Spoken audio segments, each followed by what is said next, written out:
Hello friends, welcome to optimistic studies. Optimistic studies में आप सभी का स्वागत है। हमारे एमसीक्यू सीरीज का आज डे 8 है और आज हम हिस्ट्री डिस्कस करने जा रहे हैं, इंडियन हिस्ट्री। सेशन स्टार्ट करने से पहले यदि आप चैनल पे न्यू हैं तो चैनल को सब्सक्राइब कर लीजिए और बेल नोटिफिकेशन को ऑन रखिए, जिससे हम जो भी वीडियो डालें तो आप तक पहुंचती रहे। साथ में क्लास आपको अच्छी लगे तो ज़रूर लाइक कीजिएगा, ज़्यादा से ज़्यादा लोगों तक शेयर भी ज़रूर कीजिएगा। तो जैसा कि मैंने आपको बताया, हमारे एमसीक्यू सीरीज़ का आज डे 8 है, जहाँ पे हम इंडियन हिस्ट्री के कुछ क्वेश्चंस डिस्कस करने जा रहे हैं। और ये आपके आगामी सभी जितने भी, क्योंकि ये जो एमसीक्यू सीरीज़ है हमारी सीजीपीएससी सीजी व्यापम की एमसीक्यू सीरीज़ है, जिसमें आपके सीजी व्यापम एवं सीजीपीएससी के अंतर्गत जितने भी एग्ज़ाम कंडक्ट किए जाते हैं उन सभी के लिए ये आपके क्वेश्चंस लाभकारी होने वाले हैं। तो चलिए फिर हम आज की क्लास को स्टार्ट करते हैं। आप भी क्वेश्चंस के आंसर देते हुए चलना, साथ में आपकी प्रिपरेशन भी होती जाएगी, क्योंकि मैं आपको एक्सप्लेन भी करते हुए चलूँगी। ठीक है, चलिए स्टार्ट करते हैं फिर हम क्लास को। हमारा फर्स्ट क्वेश्चन है 1921 में मालाबार में मोपला विद्रोह, मुस्लिम किसान विद्रोह किसके विरुद्ध था? मुस्लिम भूमिधारक के खिलाफ, ब्रिटिश सरकार प्राधिकरण के खिलाफ, या गैर आदिवासी बाहरी लोग के खिलाफ, या हिंदू भूमिधारक के खिलाफ? The Moplah rebellion in 1921 in Malabar was Muslim peasant rebellion against Muslim landlords, the British government authority, the non-tribal outsiders, Hindu landholders। तो आइए इसको पहले हम डिस्कस करते हैं। पहली बात, एग्जाम में किस तरीके के प्रश्न इस पर्टिकुलर क्वेश्चन से हमसे, एक ही क्वेश्चन है लेकिन मैं बहुत सारी चीजें आपको याद करवाते हुए चलूंगी, बस आपको याद करना, बहुत ध्यान से सुनना, चीजें याद हो जाएंगी आपको। पहली बात, ठीक है, एग्जाम में पूछा जाता है मुपल्ला रेबिलियन कब हुआ? मुपल्ला रेबिलियन कब हुआ? ठीक है, मोपला विद्रोह कब हुआ? तो मोपला विद्रोह कब हुआ? 1921 में हुआ।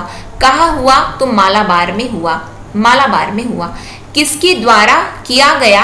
तो ये मुस्लिम किसानों के द्वारा किया गया। मुस्लिम किसानों के द्वारा मुस्लिम पेजेंट्स रेबिलियन था। क्या था? मुस्लिम पेजेंट्स रेबिलियन था। ठीक है, मुस्लिम किसान विद्रोह था। अब बात आती है किसके खिलाफ था, जो कि हमारा क्वेश्चन है। इतनी चीजें क्या आपको याद हुई? मुपल्ला रेबिलियन 1921, मालाबार, मुस्लिम पेजेंट रेबिलियन था। ये मुस्लिम किसानों का विद्रोह था। किसानों का विद्रोह किसके खिलाफ हो रहा था? तो ये हो रहा था हिंदू भूमि धारकों के खिलाफ, हिंदू लैंड होल्डर्स के खिलाफ हो रहा था। हिंदू लैंड होल्डर्स के खिलाफ हो रहा था। हिंदू भूमि धारकों के खिलाफ हो रहा था। अब इसके बारे में थोड़ी विस्तृत जानकारी, इतनी चीजें क्या आपने याद की? हिंदू लैंड होल्डर्स और हिंदू भूमि धारक के खिलाफ किसका विद्रोह था? तो किसानों का। कौन से किसान? तो मुस्लिम के किसान। कहाँ के किसान? तो मालाबार, केरल के किसान है ये। कहाँ के? केरल के किसान है। कब हुआ? 1921 में हुआ।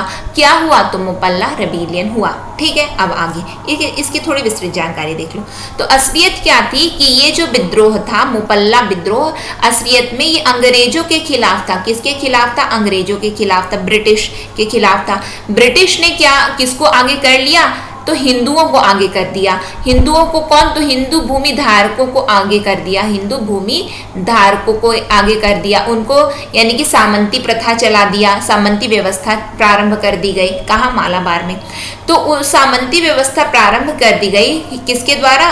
तो ब्रिटिश के द्वारा। आगे किसको किया गया? तो हिंदू के खिलाफ। तो असलियत में चालू तो ये इनके खिलाफ किए थे, लेकिन जब ये सामने आ गए हैं तो इसीलिए बोला गया है कि यह किसके खिलाफ है? तो हिंदू भूमि धारकों के खिलाफ है। समझ में आ रहा है आप लोगों को?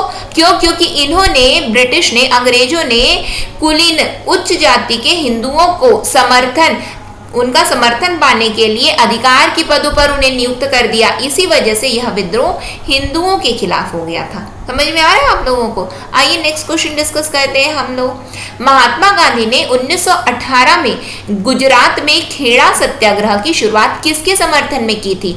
मील मालिक के, भूमि स्वामी के, किसानों के, या इनमें से कोई भी नहीं। Mahatma Gandhi launched Kheda satyagraha on Gujarat in 1989 to support the cause of home, mill owners, landlords, the peasants और the none of the above. बताइए किसके समर्थन में महात्मा गांधी जी ने 1918 में खेड़ा सत्याग्रह की शुरुआत की थी?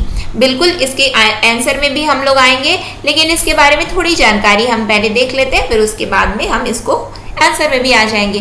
केक खाते हैं आप लोग? हाँ बिल्कुल खाते हैं। आप लोग बोलेंगे वाह मैम बिल्कुल बहुत अच्छा लगता है हमें, तो बिल्कुल खाते हैं। तो खाते जाइए अच्छे से, लेकिन साथ में याद करते जाइए। क्या याद करेंगे? सी से याद करना चंपारण। क्या याद करोगे? चंपारण याद करोगे, ठीक है। फिर उसके बाद ए से याद करना अहमदाबाद। क्या याद करोगे? अहमदाबाद, ठीक है, शॉर्ट में लिख देती हूँ अहमदाबाद। के से क्या याद करोगे? तो के से याद करना खेड़ा। क्या क्या याद करोगे? खेड़ा।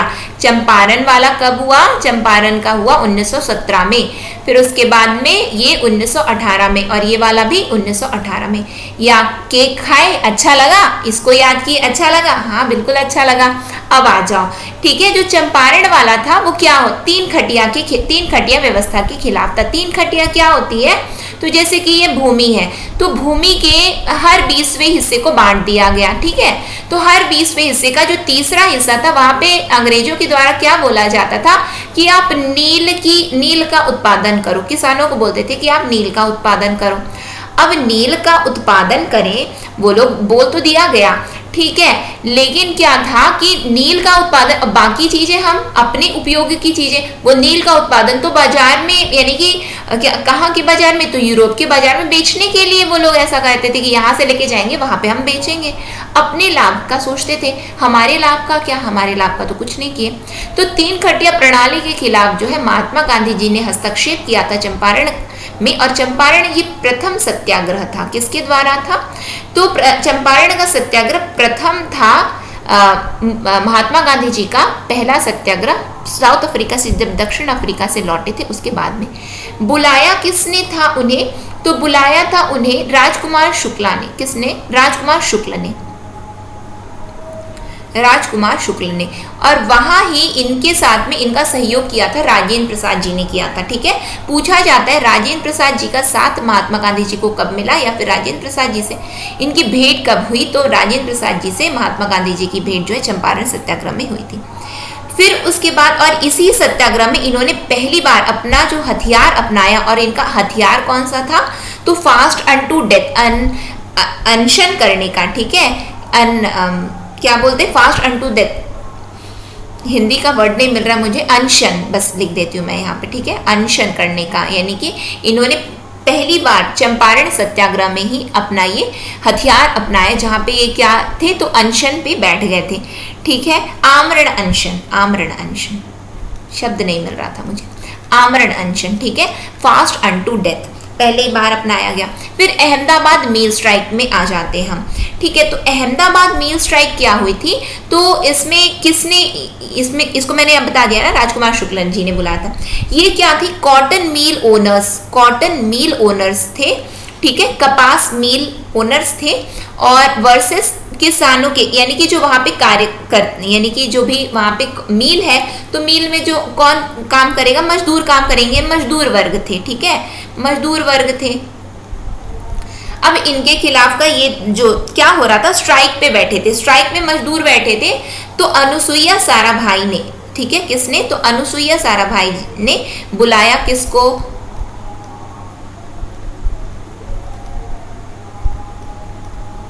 अनुसुईया साराभाई ने बुलाया महात्मा गांधी जी को, बुलाया कि आप आइए, आप हस्तक्षेप कीजिए। देखिए मजदूर काम नहीं कर रहे हैं, काम नहीं करेंगे तो काम कैसे चलेगा? मील बंद पड़ जाएगी। तो हुआ क्या था कि मजदूरों की डिमांड क्या थी? उस समय क्या था कि महामारी आ गया था, प्लेग आ गया था, ठीक है। तो प्लेग आ गया था, तो ये क्या बोल रहे थे कि मील ओनर्स का क्या कहना था कि हम, मतलब कि ऐसा है कि महामारी का सामना तो हमें भी करना पड़ा है, आपको भी करना पड़ा है। तो इन्होंने क्या किया? मील ओनर्स बोल रहे थे कि हम ना 20% आपकी जो है वेतन 20% में कमी ला दे रहे हैं। अब किसान है, किसान नहीं सॉरी, मजदूर वर्ग है, अब 20% में कमी ला दोगे। तो उनकी डिमांड क्या थी कि नहीं, हमारी ना 50, क्योंकि महामारी आई है, आप हमारी वेतन ना 50% कर दो, 50% कर दो। महात्मा गांधी जी आए, देखे कि ये 20% बोल रहे हैं बहुत कम है, ये 50 बोल रहे हैं बहुत ज्यादा है, किया क्या जाए? तो बोले कि हम ना 15 पे निपटारा करते हैं। तो बोले ये 15 क्या है, 15 पे क्या निपटारा? तो बोले कि मिल ओनर्स को बोले आप 15 बढ़ा दीजिए और इनको बोले आप 15 घटा दीजिए। 15 ये 15 बढ़ा देंगे, ये 15 घटा देंगे तो कितना हो जाएगा? 35 हो जाएगा क्या? हाँ बिल्कुल 35 हो जाएगा। तो यानी कि 35% में दोनों जन मान गए। यानी कि वेतन उस समय क्या महामारी का प्रभाव था, तो बोले कि आप कम मत कीजिए, इतना भी कम मत करो, 35% करो, यानी कि जो बोनस जो दे रहे हो, और ये इनको बोले कि आप 35% ले लीजिए। तो बात यहाँ पे मतलब कि अच्छे से उन्होंने सुलझा ली, किसने? महात्मा गांधी जी ने। फिर खेड़ा सत्याग्रह की बात आती है जो कि 1918 में हुआ था, ठीक है। और इस समय खेड़ा सत्याग्रह के समय महात्मा गांधी जी का समर्थन किसने किया था? तो सरदार वल्लभ भाई पटेल जी ने इनका बहुत समर्थन किया था, बहुत साथ दिया था, ठीक है। तो खेड़ा सत्याग्रह क्या हुआ था कि उस समय भी प्लेग जो है महामारी का सामना करना पड़ रहा था, ठीक है। किसानों को महामारी आई थी, प्लेग था, ठीक है। अब प्लेग आ गया था, तो उस समय क्या था कि ऐसा बोला गया था, तो कर वसूला जाता था अंग्रेजों के द्वारा। किसके द्वारा? अंग्रेजों के द्वारा कर वसूला जाता था।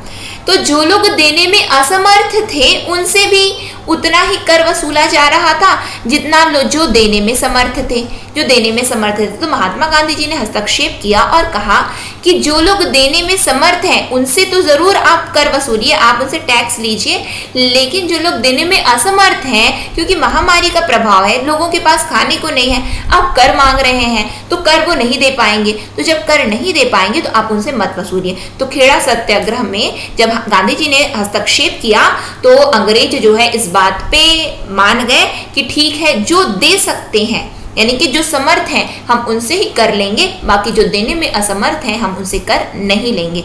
तो ये भी निपट गया था। यानी कि ये जो था किसानों, यानी कि समर्थन किसका कर रहे थे? तो किसानों का कर रहे थे, ठीक है। ये पूछा गया ना किसके समर्थन में खेड़ा सत्याग्रह में गए थे? तो खेड़ा सत्याग्रह जो है किसानों के समर्थन, किसके विरुद्ध में था? तो अंग्रेजों के विरुद्ध में था। अहमदाबाद मिल स्ट्राइक किसके द्वारा थी? तो मजदूरों के द्वारा था। किसके खिलाफ थी? तो कपास मिल मालिकों के खिलाफ थी, कॉटन मिल ओनर्स के खिलाफ थी, ठीक है। चंपारण सत्याग्रह में क्या था? तो वो भी किसानों के द्वारा था, लेकिन वो भी किसके खिलाफ था? तो वो भी अंग्रेजों के खिलाफ था। तो ठीक है, इतनी चीजें क्या आप लोग याद कर, बस इतनी ही चीजें आपको याद करनी है। केक खाते हो तो केक अब जैसे ही देखना तो बिल्कुल ये चीज याद रख लेना, चंपारण अहमदाबाद खेड़ा, ठीक है। नेक्स्ट क्वेश्चन में हम आ जाए, नेक्स्ट क्वेश्चन में आ जाते हैं, ठीक है। फिर उसके बाद ये वही लिखा हुआ है जो कि मैंने आपको समझा दिया है, आप लोग देख लेना। मैं इसकी पीडीएफ ना अपने टेलीग्राम चैनल में, ऑप्टिमिस्टिक स्टडीज के टेलीग्राम चैनल में अपलोड मैं करवा दूंगी। बाकी पीडीएफ भी जो भी प्रीवियस लेक्चर्स की पीडीएफ है वो भी मैं अपलोड करवा दूंगी, तो आप लोग इसको पढ़ लेना, ठीक है। आ जाओ नेक्स्ट क्वेश्चन में। East India association was set up in, east India association की स्थापना कब हुई थी? 1966 में हुई, 1987 में, 1936 में या 1985 में हुई थी? कब हुई थी बताइए? तो ईस्ट इंडिया एसोसिएशन की स्थापना, इसकी स्थापना जो है 66 में हुई थी। कब हुई थी? 66 में हुई थी। The east India association was set up in 1866। बहुत ध्यान से सुनना, इसके बारे में अब जानकारी हम दे रहे हैं, ठीक है। क्यों? क्योंकि डायरेक्टली व्यापम में और पीएससी में बहुत बार, पीएससी का क्वेश्चन है, पीएससी में पूछा गया है ये। ईस्ट इंडिया एसोसिएशन की स्थापना कब हुई थी? तो 1866 में हुई थी, ठीक है। कब हुई थी? 1866 में। आइए इसके बारे में हम जानते हैं क्या थी। The east India association was founded by हुम? फाउंडेड बाई दादा नारोजी, ठीक है। पूछा जाता है कि ईस्ट इंडिया एसोसिएशन की स्थापना किसने की? तो दादा भाई नारोजी ने की। कब की? तो 1866 में की थी, 1866 में की थी, क्लियर है। और ये क्या था? तो इसमें इस एसोसिएशन में कौन था? तो in collaboration with the Indians and retired British officials in London में इसकी स्थापना हुई थी ईस्ट इंडिया एसोसिएशन की, ठीक है। It superseded the London Indian Society and was a platform for discussing matters and ideas about India and to provide representation for Indians to the government. इसने London Indian Society का स्थान लिया और भारत के बारे में मामलों और विचारों पर चर्चा करने और सरकार को भारतीयों के लिए प्रतिनिधित्व प्रदान करने के लिए यह एक मंच था। याद रखना, ईस्ट इंडिया एसोसिएशन की स्थापना कहाँ, जो मैं पॉइंट बोल रही हूँ उसको बहुत ध्यान से आप लोग सुनिएगा, ठीक है। पहली बात, पूछा किस तरीके से जाता है, ईस्ट इंडिया एसोसिएशन की स्थापना कब हुई, तो 1866 में हुई। किसके द्वारा हुई, तो दादा भाई नारोजी के द्वारा हुई। कहाँ हुई, तो लंदन में हुई। कहाँ हुई, लंदन में हुई। इतनी चीजें बिल्कुल पूछी जाती हैं, ठीक है। नेक्स्ट क्वेश्चन में हम आ जाते हैं। वंदे मातरम वर्ष 1907 में प्रकाशित किसके लेखों की एक श्रृंखला थी, बाल गंगाधर तिलक, श्री अरविंदो घोष, दामोदर चापेकर या Balkrishna Chapekar. Vande Mataram was a series of articles published in the year 1907 by बाल गंगाधर तिलक, श्री अरविंदो घोष, दामोदर चापेकर और बालकृष्ण चापेकर। बताइए, वंदे मातरम वर्ष 1907 में प्रकाशित किसके लेखों की एक श्रृंखला थी, तो वंदे मातरम जो था तो श्री अरविंदो घोष के लेखकों की ही एक श्रृंखला थी। क्लियर है, समझ में आया आप लोगों को, बस वही लिखा हुआ है, वंदे मातरम श्री अरविंदो घोष द्वारा वर्ष 1907 में प्रकाशित लेखों की एक श्रृंखला थी। नेक्स्ट क्वेश्चन में आ जाइए। 1893 में शिकागो में विश्व धार्मिक संसद में तूफानी हिंदू के रूप में किसकी प्रशंसा की गई थी, Swami Dayanand Saraswati, Rabindranath Tagore, Gautam Buddha, Swami Vivekananda. Who was admired as the tempestuous Hindu in 1893 in the World Parliament of Religious in Chicago? Swami Dayanand Saraswati, Rabindranath Tagore, Gautam Buddha और स्वामी विवेकानंद। बताइए, किसकी प्रशंसा की गई थी तूफानी हिंदू, कहाँ पे, शिकागो में जो विश्व धार्मिक संसद हुआ था। कब हुआ था, तो 1893 में हुआ था। यहाँ पे आप लोग बिल्कुल करेक्ट आंसर जान रहे होंगे, आप लोगों ने बिल्कुल स्कूल के समय से ये पढ़ा होगा कि जो शिकागो में जो विश्व धार्मिक संसद थी उसके प्रतिनिधित्व कौन किया था, तो स्वामी विवेकानंद जी ने किया था। किसने किया था, तो स्वामी विवेकानंद जी ने किया था। तो स्वामी विवेकानंद ने विश्व धर्म संसद जो कि 1893 में भारत और हिंदू धर्म का प्रतिनिधित्व किया था। यह विश्व की पहली धर्म संसद थी और यह 11 से 27 सितंबर 1893 तक आयोजित की गई थी। Swami Vivekananda represented India and Hinduism at the parliament of the world religions 1893। This was the first world parliament of religions and it was held from 11 to 27 सितंबर 1893। पूछा जाता है ये भी, ठीक है, 11 to 27 सितंबर 1893 याद रखेंगे आप लोग, ठीक है। इतनी चीजें आप लोगों को बिल्कुल याद रखना है। नेक्स्ट क्वेश्चन में हम आ जाते हैं। 1875 में कलकत्ता जो कि कोलकाता में स्थापित भारतीय लीग से कौन जुड़े थे, who were associated with the Indian League established in 1875 in Calcutta, now Kolkata? Shishir Kumar Ghosh and Aurobindo Ghosh, Kali Mohan Das and Aurobindo Ghosh, Shishir Kumar Ghosh and Shambhu Charan Mukherjee, none of these। शिशिर कुमार घोष और अरविंदो घोष, काली मोहन दास और अरविंदो घोष, शिशिर कुमार घोष और शंभू चरण मुखर्जी, और इनमें से कोई नहीं। तो ध्यान दीजिए, 1875 में जो कलकत्ता में जो भारतीय लीग की स्थापना की गई थी, भारतीय लीग की स्थापना की गई थी, इंडियन लीग की जो स्थापना की गई थी उससे कौन जुड़े थे, तो शिशिर कुमार घोष और शंभू चरण मुखर्जी। कौन, यानी कि ऑप्शन नंबर सी, शिशिर कुमार घोष और शंभू चरण मुखर्जी। आइए इसके बारे में थोड़ी जानकारी हम देख लेते हैं कि कब इसकी स्थापना की गई थी। मैंने 1875 आपको बताया, जो कि कलकत्ता में इंडियन लीग, ठीक है। तो कब हुआ था, तो 1875 में तो स्थापना हुई, लेकिन डेट क्या था, तो 25 सितंबर 1875, ठीक है, 1875।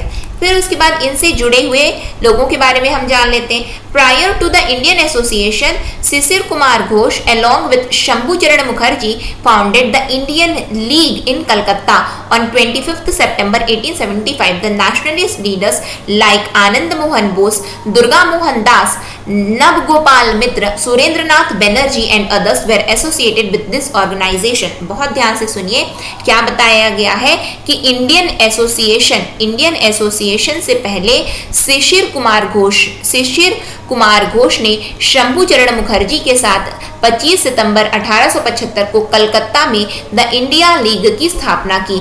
आनंद मोहन बोस, दुर्गा मोहन दास, नव गोपाल मित्र और सुरेंद्रनाथ बनर्जी और अन्य जैसे राष्ट्रवादी नेता भी इस संगठन से जुड़े हुए थे। समझ में आ रहा है। यदि इंडियन लीग से कौन कौन जुड़ा था तो बिल्कुल इनका नाम याद रखना है। इंडियन एसोसिएशन से कौन कौन जुड़ा है तो इनका नाम याद रखना है आपको। ये दोनों क्यों? क्योंकि बाद में इंडियन एसोसिएशन अस्तित्व में आया, पहले तो इंडियन लीग आ गया था। तो इंडियन लीग शिशिर कुमार घोष, शंभूचरण मुखर्जी, आनंद मोहन दास, दुर्गा मोहन दास, नव गोपाल मित्र, सुरेंद्र नाथ बनर्जी। ठीक है, नेक्स्ट क्वेश्चन में हम आ जाते हैं। नेक्स्ट क्वेश्चन क्या है? 26 जुलाई 1876 को बंगाल में स्थापित इंडियन एसोसिएशन के प्रमुख नेता थे। कौन थे? आनंद मोहन बोस और सुरेंद्र नाथ बनर्जी, शिशिर कुमार घोष और काली मोहन दास और शंभूचरण मुखर्जी, शंभू चंद्र मुखर्जी और जोगेश चंद्र दत्त। बताइए, the prominent leaders of Indian Association which was established in Bengal in July 26, 1976 were Anand Mohan Bose and Surendra Banerjee, Shishir Kumar Ghosh and Kali Mohan Das and Shambhu Chandra Mukherjee and Jogesh Chandra Dutt। बताइए correct answer क्या है यहाँ पे? तो अभी just मैंने आपको बता दिया। क्या बता दिया? फिर से हम लोग याद करेंगे। याद करने का ये सेशन है ना। एमसीक्यू सीरीज क्या है? हमें चीजें याद हो जाए, पहली बात। और एग्जाम रेलेवेंट क्वेश्चन है। यदि आपने ना ये एमसीक्यू सीरीज को यदि आप अभी से ही इस सीरीज को स्टार्ट किया गया है, क्योंकि जितने भी एग्जाम CGPSC तक आपका जब एग्जाम चलेगा तब तक ये एमसीक्यू सीरीज चलती रहेगी। ठीक है, बीच बीच में अभी जैसे कि मैं ADO के भी कुछ क्वेश्चन वो डालती हूँ, पंचायती राज डालती हूँ, और बीच में एमसीक्यू सीरीज भी चलती रहेगी। तो ये बिल्कुल आपने यदि इसको अच्छे से देखा है ना, आप जिस दिन एग्जाम देने जाओगे ना, चाहे जो भी एग्जाम दोगे, आप फील करोगे कि बिल्कुल क्वेश्चंस आए हुए हैं।